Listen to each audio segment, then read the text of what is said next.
तो गाइस कहने का मतलब ये है कि ये जो प्रोनाउन होता है, ठीक है, इसमें भी जैसे नाउन में प्लूरल और सिंगुलर होते हैं, उसी तरीके से प्रोनाउन में भी प्लूरल और सिंगुलर होते हैं।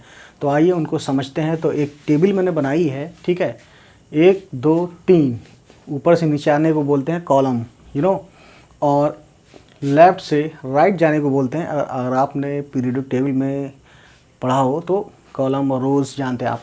तो ये यहाँ पे हमारे पास इसको छोड़कर, है ना, ये तो हेडिंग है, इसको छोड़कर हमारे पास 1 2 3 रोज़ हैं। यानी कि सबसे पहले है फर्स्ट पर्सन। तो फर्स्ट पर्सन का ये जो है आई है ना, तो आई है, इसमें क्या है, ये सिंगुलर माना जाता है, लेकिन सिंपल प्रेजेंट टेंस में आई के साथ वर्ब जो आता है वो प्लूरल फॉर्म में आता है। अभी आप कंफ्यूज हो जाएंगे, लेकिन फ़िलहाल आप इसको देखिए और इसको रटिए। फर्स्ट पर्सन में सिंगुलर है ये आई, और इसका बदला हुआ फॉर्म मी या माइन, ये सब सिंगुलर हैं, है ना।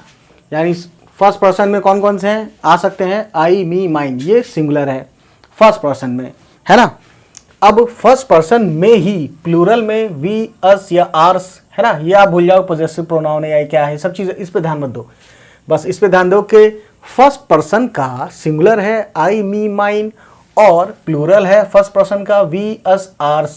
इतनी बात समझ में आई, कोई दिक्कत नहीं है, इतना क्लियर हुआ। सेकंड पर्सन में सिंगुलर अगर आपको समझना है तो आपको या याद रखना है तो यू है या योर्स है ना।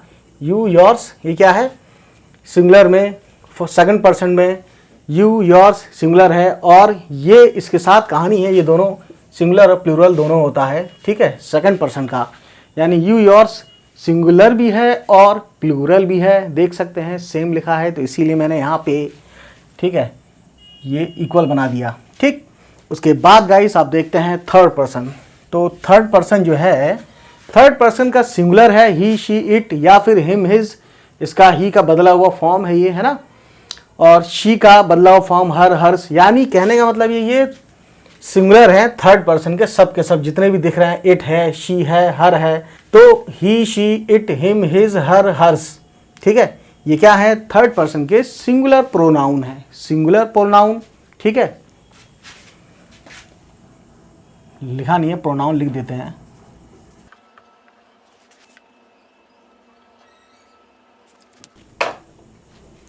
सो गाइस देखा आपने, इस तरीके से। अब इसी को हम आगे देखते हैं कि थर्ड पर्सन का प्लूरल कौन कौन से हैं। तो भैया ये हैं दे, दैम या दियर्स, ये पॉजेसिव में आता है, लेकिन कहने का मतलब यह है कि दे भी प्लूरल होगा, दैम भी प्लूरल होगा, दियर्स भी प्लूरल होगा, ठीक है, ठीक है।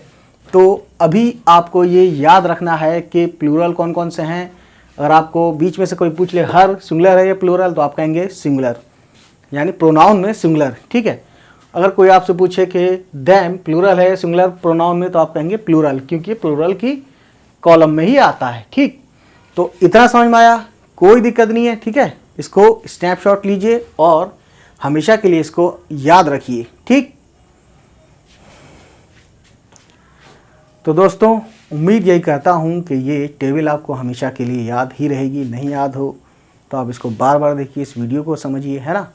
और ये जो देख रहे हैं ना, यू का यू योर्स, ये बदले हुए फॉर्म्स हैं, है ना, लेकिन लिस्ट किस में आते हैं, ये प्लूरल में आते हैं। और अगर यू कहा जाए कि यू सिंगुलर भी होता है प्लूरल भी होता है, तो आप कहेंगे प्रोनाउन में यू जो है सिंगुलर प्लूरल दोनों होता है। तो ये बात सही है दोस्तों, ठीक है।